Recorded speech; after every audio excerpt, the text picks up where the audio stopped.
สบายดีและสวัสดีเด้อพี่น้องมาพวกแกมาเบิ่งดอกกล้วยไม้งามบ่พวกแกดอกกล้วยไม้ขายอยู่ต่างประเทศนี่บ่เห็นถึกๆเด้พวกแกอันนี้นะอันนี้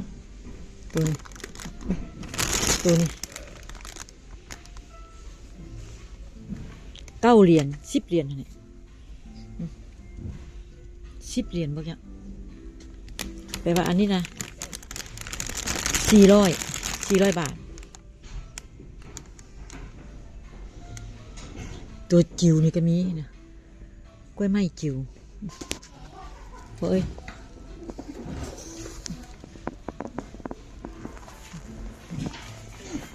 ดอกกล้วยไม้จิ๋ว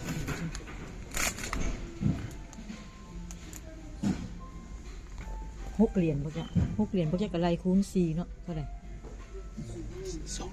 240อันนี้ดอกอันนี้10 เหรียญอันนี้10 เหรียญอันนี้400เนี่ยอันนี้400พวกแกอันนี้200 ปลาย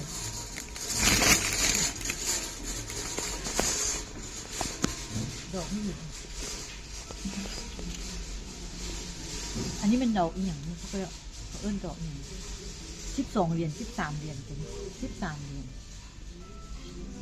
งามตายงามบ่เนี่ยงามเนาะเนี่ยสีนี่กับนี้บ่จ๊ะนี่2 สี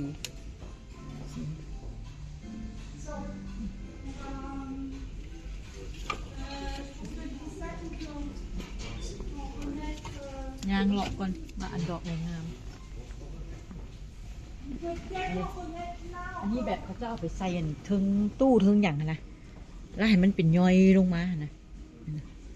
งามบ่ได้มันถือๆด้วยพวกเจ้านี่ดอกนี่อันนี้มันคือดอกคือต้นบันไส้เนาะคือต้นบันไส้น้อยบันไส้เตี้ยนี่ดอกนี่อันนี้ไม่ดอกนี่พวกเจ้าหูบนดอกต้นนี้6 เหรียญตายไปจะไหนกระต่ายบนมีหน้าแล้วเนี่ย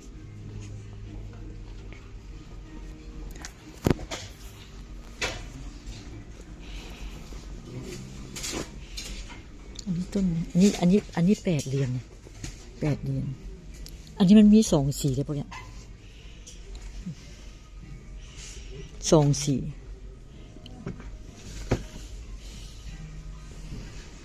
สะอ่อนดอกกล้วยไม้นะพวกเจ้าเห็นมั้ย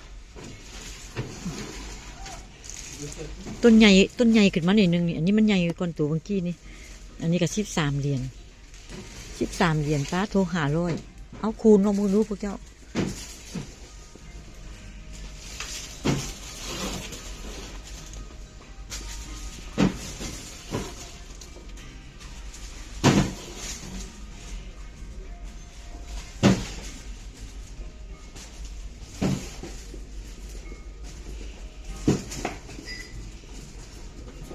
อันนี้ก็จะเป็นต้นเอียง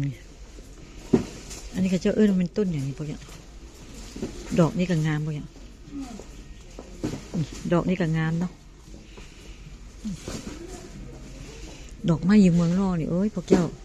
โบเอนลินเด้อผมจะเบิ่งต้นตารางนี่ต้นตัวนี้ค่อยหิวขึ้นมาบ่ได้มันหนักนี่ราคา800 บาทนี่19 เหรียญ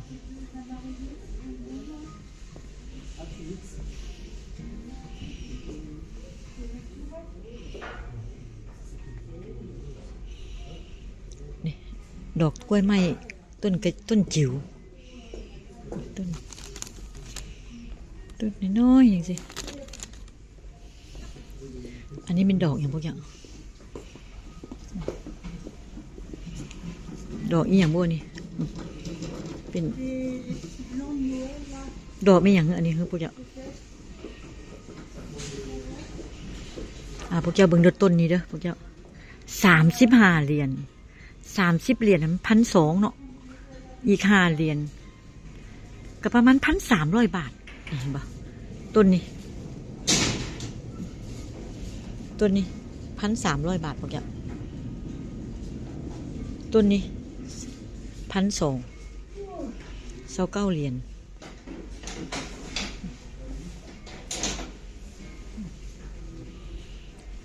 ที่พวกเจ้าคอยสะอ่อนคนที่ว่าปลูกได้บางคนนี่นะเขาจะปลูกนะป้าตัวออกมาเป็นฟุ่มแบบนี้ปุ่นเลยนี่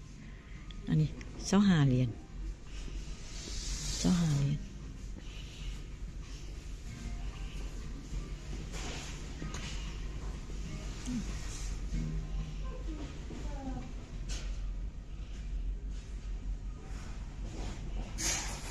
อันนี้8 เหรียญนี่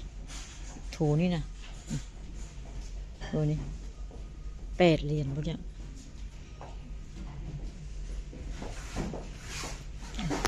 อันนี้เสียราคา8 เหรียญต้นนี้14 เหรียญพวกเจ้าต้นนี้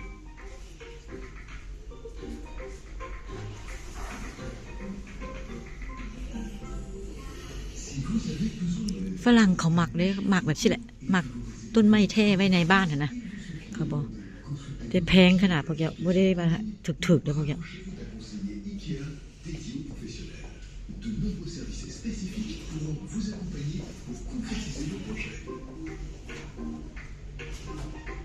ต้นนี้เท่าไหร่นี่ต้นนี้ก็35 เหรียญ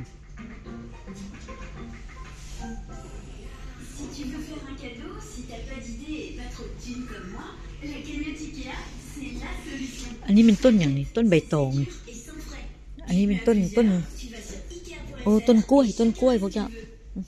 45 เหรียญนี่ต้นกล้วยนะแต่ว่าเอาไปปลูกนะอยู่ในยามเขาบ่เป็นอย่างดอกแต่ว่าคันเขาซื้อไปปลูกอยู่นอกมันหนาวเวลาหิมะตกนะตายบ่ยังก็ย้อนสิล่ะข่อยบ่ค่อยมักปลูกต้นไม้แท้ปานใดข่อยปลูกแล้วมันบ่เกิดนะมันตายตลอด